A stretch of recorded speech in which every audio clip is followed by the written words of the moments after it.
Now, staying with judicial matters, lack of the public access to records of court proceedings, delays in delivery of judgments and collection of bribes have been identified as setbacks affecting Nigeria's judiciary.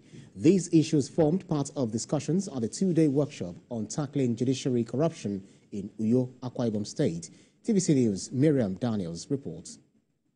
If you are a judge and your husband aspires to any political office, you should resign. Corruption is an abuse of trust by stakeholders for personal gain.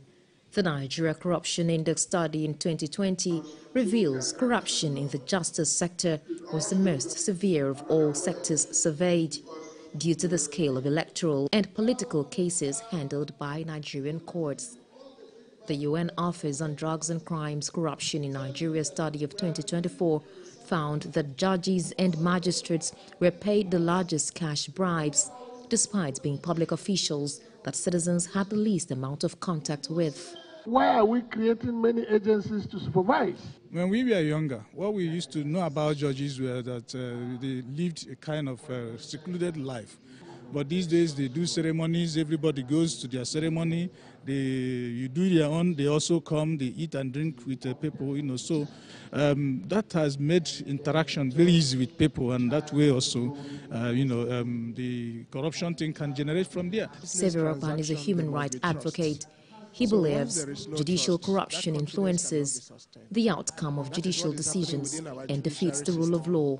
Our judicial system is more or less like it has become too predictive, such that even the wrongdoers will even openly tell you go to court, because they know that when you get there, you cannot have the capacity to purchase justice. Studies further reveal that corruption weakens the judiciary and other law enforcement agencies, as corrupt officials can be easily manipulated or bribed.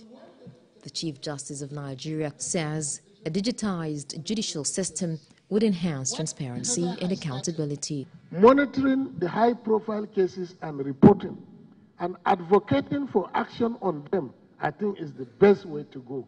And we should strengthen civil society to demand for accountability through this type of approach. The chairman of ICPC emphasizes that corruption in the judiciary is a complex problem and needs to be addressed using different approaches. So the committee is recommending that there should be a law that protects the whistleblowers, which will encourage them.